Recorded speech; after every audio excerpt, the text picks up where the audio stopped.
Hey guys, how you guys doing? Welcome back to the channel. Thanks for taking the time out of your day to watch this video that I made for you. Today's video, we're going to take a look at the two best distributions for Linux development. That's right. Now, before we start the video, please take a minute to hit that thumbs up button, also the subscribe button and the notification button. It only helps me out. I would greatly appreciate it.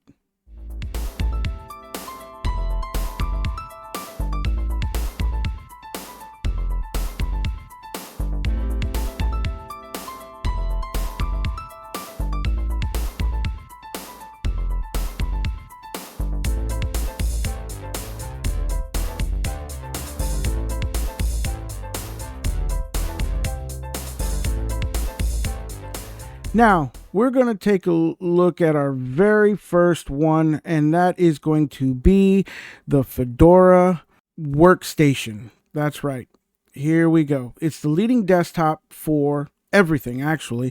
Both of these distributions I'm going to look at are actually made for all kinds of users. If you want to use it for a desktop environment, it can. It's full of, fantastic apps for people to use. It's got, it supports multiple different languages, and you could also theme it, from light theme to dark theme now. It is actually very well done, very rock solid. It is got tons of apps out of the box ready to go. But the focus today is actually on development side. And the reason why I want to focus on the development side is because, nobody really talks about these kind of distributions. But the two that are the most popular are the ones that I'm highlighting today. And this I get from talking to different developers that are friends of the channel throughout the whole entire Linux space. So I have it on authority. I am not a developer, but I do have it on authority from developers that these are ones that they like to use.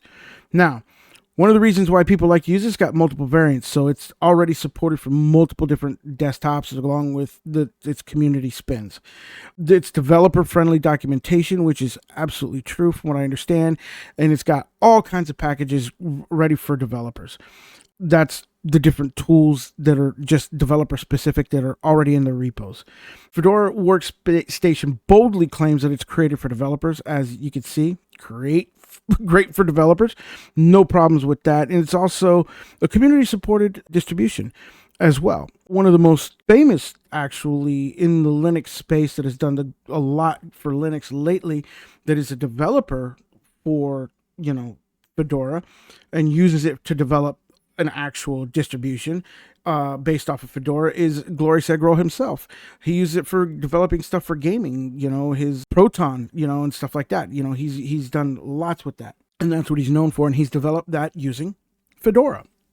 So it is actually got tons of plugins also available from what I understand. Few to mention are the multi-language IDEs, and there's the Eclipse IDE, which actually supports different coding languages such as Java, C, and C++, along with Python. And then there's a ton more from what I understand as well that you could do. I mean, that's the nature of development, is being able to add plugins into a suite of tools that you have to be able to make your job, your production job, easier. So that being said, Fedora has taken a long look at doing that and has implemented lots of things to help them out. So what I would say to you guys is definitely go check it out. If you haven't tried it, you're a developer and you're interested, hey, check it out, maybe see their tools, or, if you're not a developer trying to develop, maybe try that one. Learning how to develop, try that one. But yeah, that's a look at that one. The next one we're going to look at is going to be Ubuntu.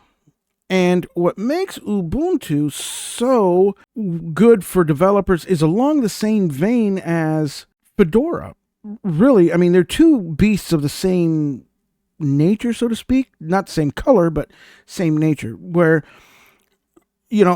Fedora does have support for containers as well, but Ubuntu does a lot more with containers, and it is on the development side, and also the packaging system that it tends to implement across servers and stuff like that is a Snap package. Now, yes, there were issues with Snap in the past, with the Mozilla Firefox being the prime example, opening really, really slow, all kinds of stuff with it.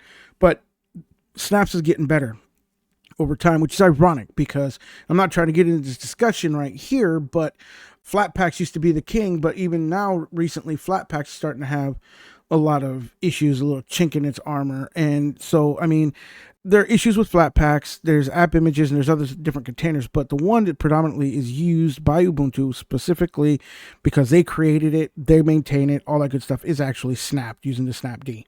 Now, that being said, the reasons to use is because, one, it's got a very large user base. It is singularly the most popular Linux distribution. You mention Linux to anybody who's never used Linux before, the first thing that they're more than likely almost always going to say is, yeah, I've heard of that Ubuntu. And so that being said, there's tons of language support. It's got great documentation. It's designed for all different kinds of users, from noobs to power users as well, and campaigners, for programmers, everything. Another key component too is it has an LTS release that is very stable and has a stable development branch as well.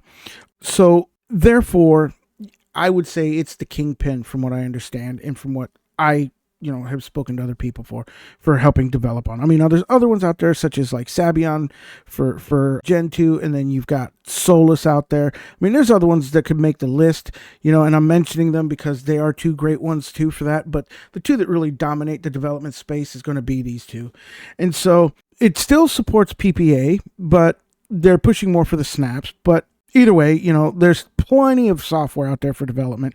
It's got all the development software out there that you could ever want. It's also very friendly on the command line, because it has developer-friendly command line tools called Ubuntu Make. So immediately that is one of the things that sets it apart. It's something that they've created for it, and it's a suite really of tools that are in there for developers. So I mean, that in itself is where the development strength comes from. Other than that, it's based off of a very solid community that actually continually helps to evolve it. And so, in my honest opinion, I would have to say that Ubuntu is definitely the top dog, with Fedora being right there behind it. Now, Ubuntu also, just so people understand, it also actually is used by the Android open source project as its base for actually developing a lot of native Android apps. So, I mean, that's probably the largest actual Linux kernel ecosystem out there. So you got two of the largest that are using each other and helping each other. So, I mean, that should speak volumes for it as well. So either way, guys, tell me what you guys think. Leave a comment down below. As I said before, hit the thumbs up button. It helps me out. And as always, I will tell you, keep doing what you do. Keep on Linuxing. Stay blessed. Stay safe. And have a great day. And I will see you in the very next one.